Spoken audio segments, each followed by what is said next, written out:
അതേപോലെയുള്ളൊരു നല്ല ക്വാളിറ്റിയാണ് ഡയറക്ടേഴ്സിൻ്റെ.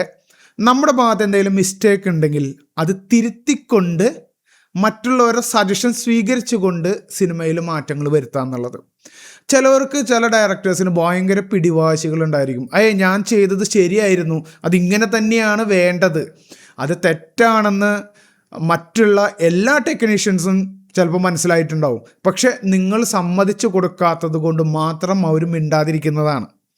അപ്പോൾ നമ്മുടെ ഭാഗത്ത് എന്തെങ്കിലും മിസ്റ്റേക്സ് വന്നിട്ടുണ്ടെങ്കിൽ അത് ആക്സെപ്റ്റ് ചെയ്യാനും അത് മറ്റ് ടെക്നീഷ്യൻസിനോട് ചോദിച്ച് മനസ്സിലാക്കിക്കൊണ്ട് അത് ഇമ്പ്രൂവ് ചെയ്യാനും ശ്രമിക്കേണ്ടത് ഒരു സിനിമയുടെ വിജയത്തിന് ഏറ്റവും ഇമ്പോർട്ടൻ്റ് ആയിട്ടുള്ള കാര്യമാണ്. പിന്നെ ഡയറക്ടേഴ്സിന് വേണ്ട ഒരു പ്രത്യേക ക്വാളിറ്റി എന്താണെന്ന് പറയട്ടെ. നമ്മൾ പ്രീ വിഷ്വലൈസിങ് എന്ന് പറയും. അതായത് മുൻകൂട്ടി ആ സിനിമയെ വിഷ്വലൈസ് ചെയ്യുക.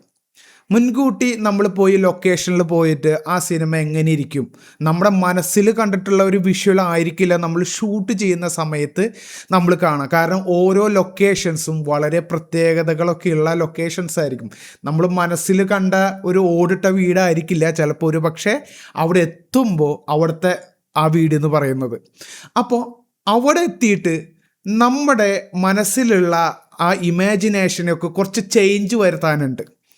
പ്രാക്ടിക്കലായിട്ട് ഇപ്പോൾ നമുക്ക് പോസിബിളായിട്ടുള്ള സിറ്റുവേഷൻ അനുസരിച്ചിട്ട് ഈ നമ്മുടെ മനസ്സിലുള്ള കഥേനെ എങ്ങനെ ചേഞ്ച് ചെയ്യാം എന്നുള്ളത്.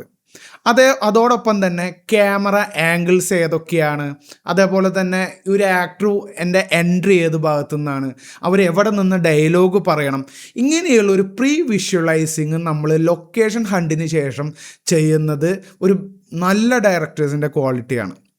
അതേപോലെ തന്നെ എന്തെങ്കിലും എഫക്ട്സുകൾ ചെയ്യുന്നുണ്ടെങ്കിൽ അതിൻ്റെ ടെക്നിക്കൽ വശം മനസ്സിലാക്കിക്കൊണ്ട് അവിടെ പോസിബിൾ ആണോ അത്, ഇത്തരത്തിലുള്ള കാര്യങ്ങൾ നേരത്തെ നമ്മൾ കണ്ടുകൊണ്ട് ഇത് നമ്മുടെ ടെക്നീഷ്യൻസുമായിട്ട് കമ്മ്യൂണിക്കേറ്റ് ചെയ്യുന്നത് ഒരു നല്ല ഡയറക്ടറിൻ്റെ ക്വാളിറ്റിയാണ്.